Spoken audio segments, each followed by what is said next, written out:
Here's your daily dose of history. These events happened on May 16th.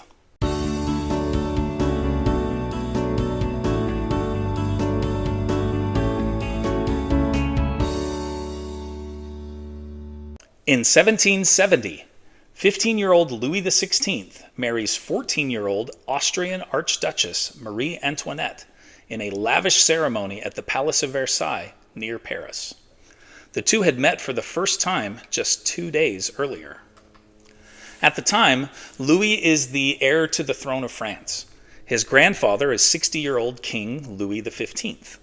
Louis XV's father had died 5 years earlier at age 36. Louis XVI becomes the King of France in 1774, 4 years after this marriage. The couple's failure to initially produce any children places a major strain on the marriage.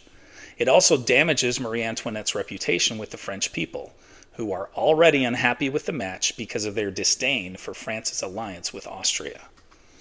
Producing an heir is viewed as her most important job.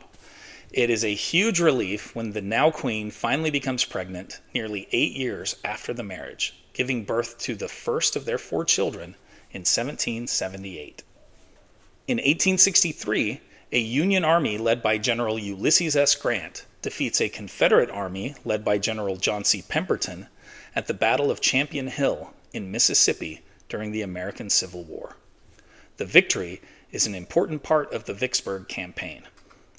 The Union suffers 2,400 casualties, while the Confederacy loses 3,800. The victory leads to the pivotal Siege of Vicksburg, which begins 2 days later. In 1966, the Beach Boys released their landmark album Pet Sounds, produced with great ingenuity by their bass player and principal songwriter, Brian Wilson. Wilson is inspired by the Beatles' album Rubber Soul, which was released 6 months earlier and had taken rock music to a new level of sophistication. Pet Sounds contains 2 of the band's most iconic songs, Wouldn't It Be Nice and God Only Knows, which is my favorite Beach Boys track. What is your favorite Beach Boys song? Let me know in the comments. In 2020, Rolling Stone magazine ranks the album as the 2nd greatest in music history. Do you agree with Rolling Stone's ranking? Let me know in the comments.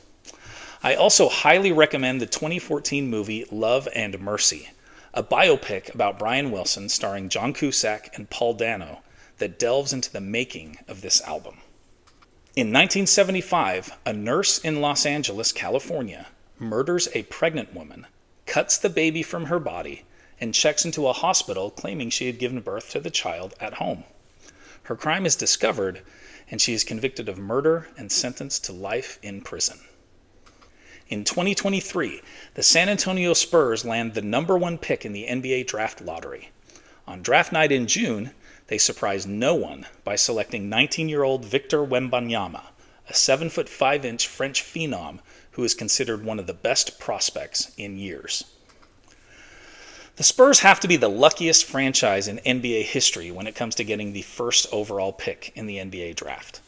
They have had that coveted pick now a total of 3 times. The first time, in 1987, the team selected future Hall of Famer David Robinson. The second time, in 1997, the Spurs chose Tim Duncan, one of the greatest players in league history. He led the team to a 22-year playoff streak and 5 NBA titles. Wembanyama has the talent to make the 3rd Spurs overall #1 pick as monumental as the first 2. My NBA team, the Utah Jazz, has never had the first overall pick. No NBA titles either.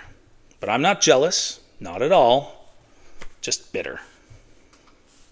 Don't forget to check out Today in History in my Teachers Pay Teachers store. There's a link in the description. Which of these events did you find most interesting? Let me know in the comments. Also, please be sure to like and subscribe. And you can find another great Mr. Lewis video here and another one right here. Thanks for watching.